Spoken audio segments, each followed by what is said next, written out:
High, welcome. আজকে একটা মজার জিনিস দেখব, একটু ডিফারেন্ট জাভাস্ক্রিপ্ট থেকে। এই ডায়াগ্রামটা একটু মনে করিয়ে দিই। সাপোজ আপনার যে জাভাস্ক্রিপ্ট কোডটা, এটা একটা সার্ভারে হোস্টেড, ধরে নেই ক্লাউডে বা আসমানে।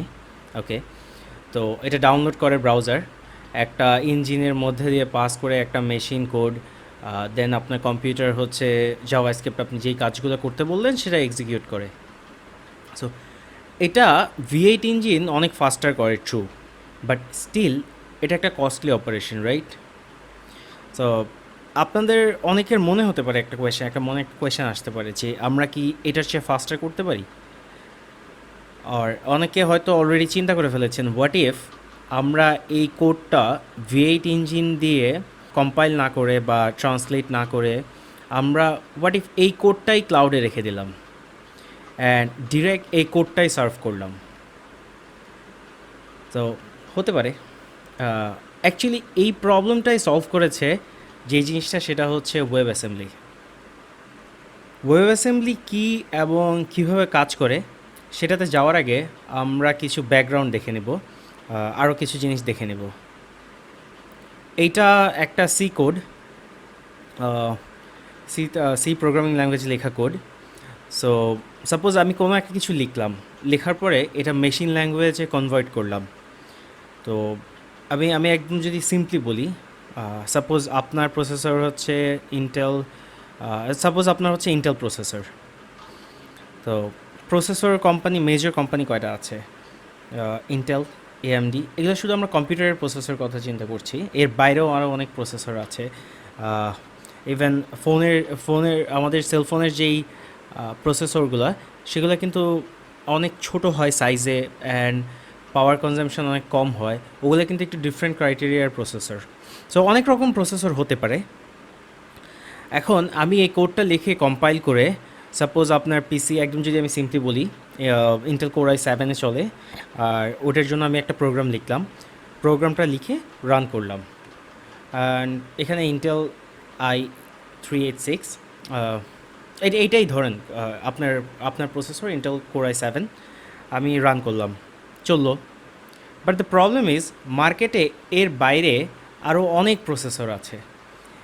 এখন সবগুলো প্রসেসরের জন্য যদি আপনি আলাদা আলাদা কোড লিখেন, আপনার সেম জিনিস কিন্তু বারবার লিখতে হচ্ছে। মনে আছে আমরা প্রিভিয়াসলি জেভিএমের কথা বলেছিলাম, জাভা ভার্চুয়াল মেশিন। একটা কোড লিখবেন, আপনি যে কোনো ওএসে রান করতে পারবেন। সেম কনসেপ্টটা প্রসেসরের ক্ষেত্রেও আছে। ইনফ্যাক্ট এই জিনিসগুলো টেকনোলজি ফিল্ডে অনেক জায়গায় এই জিনিসটা এক্সিস্ট করে। সো একটা কোডের যদি আমি এই ফ্লোটা দেখাই, একটা সি কোড, আমি এইটাকে হচ্ছে অ্যাসেম্বলি ল্যাঙ্গুয়েজে নিয়ে গেলাম, নিয়ে হচ্ছে এখন আমার আমার আমার প্রসেসরটাকে তো ফিট করতে হবে, রাইট? কিন্তু এই প্রবলেমগুলো সলভ করে কীভাবে?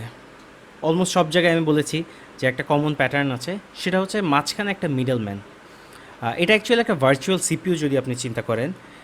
এটা আপনার সিপিইউ, অ্যান্ড এটা ইন্টেল হতে পারে, এএমডি হতে পারে, আরও অন্যান্য রকম হতে পারে, আরও অনেকগুলোই থাকতে পারে।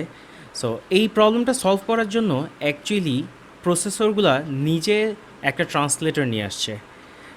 তাদের সাথে একটা ট্রান্সলেটর, তারা অলওয়েজ একটা ট্রান্সলেটর থাকে যে কিনা এই অ্যাসেম্বলি ল্যাঙ্গুয়েজটাকে কনভার্ট করে প্রসেসরের ভাষায় নিয়ে যেতে পারে, অ্যান্ড প্রসেসর ওই ল্যাঙ্গুয়েজেই কাজ করে। সো এখানে কোরাই 9 না থেকে যদি আজকে এএমডির কোনো একটা থাকে, সাপোজ Ryzen 7, তার নিজস্ব ট্রান্সলেটর থাকবে, সেও হচ্ছে এই সেম ফাইলটাই বুঝতে পারবে এবং সে তার মতো করে কনভার্ট করে নেবে, যেটা আমরা প্রিভিয়াসলি একটা এক্সাম্পল দিয়েছিলাম। তারপরও হচ্ছে যদি আবার যাই, এটা একটা চাইনিজ পারসন, সে চাইনিজ ভাষায় কথা বলে, এটা আপনি বাংলা ভাষায় কথা বলেন, বাংলা ভাষা ছাড়া আর কিছু বোঝেন না। সো আপনার তার কথা বুঝতে হলে আপনার সাথে একটা ট্রান্সলেটর নিয়ে যাওয়া লাগবে, সেই ট্রান্সলেটরটা চাইনিজ ভাষাটাকে আপনাকে বাংলায় বলবে। সেম জিনিসটা আপনার জায়গায় যদি একটা আমেরিকান পারসন থাকে, সে কিন্তু চাইনিজ টু ইংলিশ একটা ট্রান্সলেটর নিয়ে যাবে, তাকে চাইনিজ ভাষাটা ইংলিশে ট্রান্সলেট করে শোনাবে।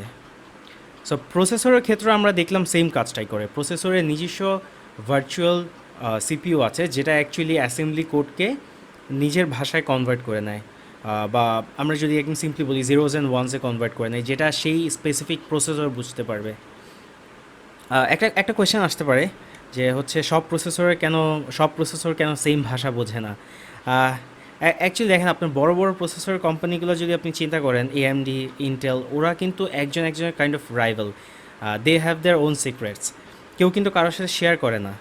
সো বাট সবাইকে তো একটা কমন প্ল্যাটফর্মে আসতে হবে, কারণ সব কিছু যদি এত ডিভাইডেড হয়ে যায়, ওদেরও মার্কেট শেয়ারের প্রবলেম হবে। সো ওরা একটা কমন গ্রাউন্ডে আসছে, ঠিক আছে, ফাইন। আমাদের মাঝখানে নিজস্ব ট্রান্সলেটর থাকবে, যে হচ্ছে এই অ্যাসেম্বলি কোড বুঝতে পারবে। সো এটা সবাই হচ্ছে অ্যাগ্রি করেছে যে সবাই হচ্ছে এই ফাইলটাই পড়বে এবং তারা নিজেদের মতো কনভার্ট করে নেবে।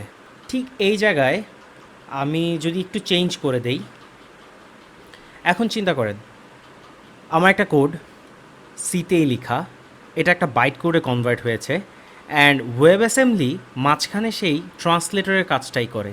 এখানে একটা মজার জিনিস খেয়াল করবেন, আমরা কিন্তু এখানে জাভা স্ক্রিপ্ট কোড দেখাইনি, এখানে সি কোড দেখিয়েছি। এখানে অ্যাকচুয়ালি সবচেয়ে ইন্টারেস্টিং পার্ট, এই ওয়েব অ্যাসেম্বলি বাইট কোডে যখন কনভার্ট করে, যে কম্পাইলেশনটা হয়, সেটা যে শুধু সি কোডে লেখা লাগবে তাও কিন্তু না। ওয়েব অ্যাসেম্বলি আসাতে যেটা সবচেয়ে বড় সুবিধা হবে, যে যারা জাভা স্ক্রিপ্ট জানে না, শুধু তারাই নয়, যারা সি++, পাইথন, গো, রাস্ট, ইভেন আরও অলমোস্ট 40টা ল্যাঙ্গুয়েজ আছে, যে কোনো একটা দিয়ে তখন আপনি ওয়েব অ্যাসেম্বলি কোড লিখতে পারবেন। যে কোনো একটা দিয়ে আপনি কোড লিখে ওয়েব অ্যাসেম্বলিতে কনভার্ট করে দেন ওটা হচ্ছে ব্রাউজারে রান করতে পারবেন জাভা স্ক্রিপ্টের জায়গায়।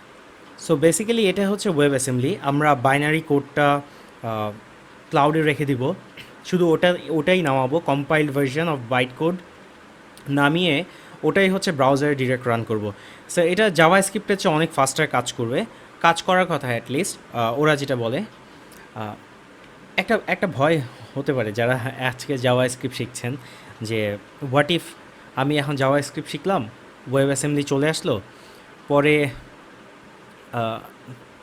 আমি যেটা শিখলাম সেটাতে কী হবে।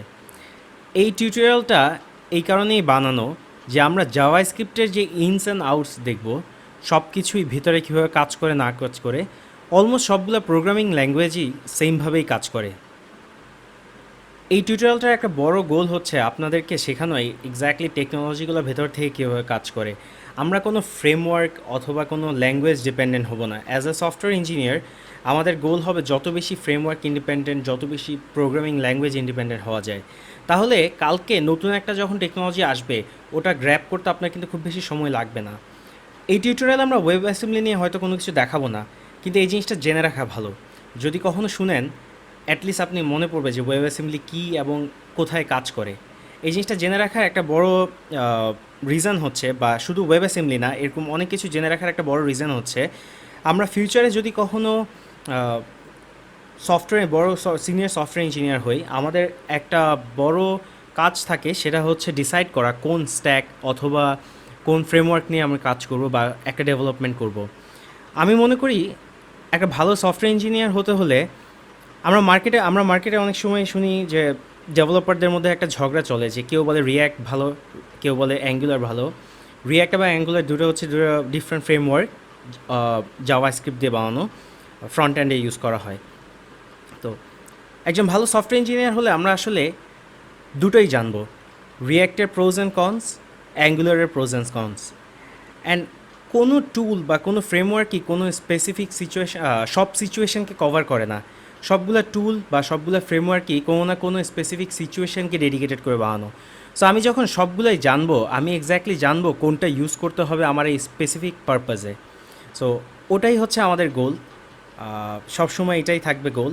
যদি ভালো সফটওয়্যার ইঞ্জিনিয়ার হতে হয়, আমরা চেষ্টা করব যত বেশি জিনিস জানবো এবং কোন জিনিসটা কোথায় ফিট করে সেটা জানা ইম্পর্টেন্ট। একটা নতুন ল্যাঙ্গুয়েজ শেখা বা একটা নতুন ফ্রেমওয়ার্ক শেখা হয়তো খুব বেশি সময়ের কাজ না, সর্বোচ্চ 1 মাস বা 2 মাস, কিন্তু কোনটা কোথায় ভালো কাজ করবে সেটা জেনে রাখলে অনেক বেশি উপকার হবে ফিউচারে।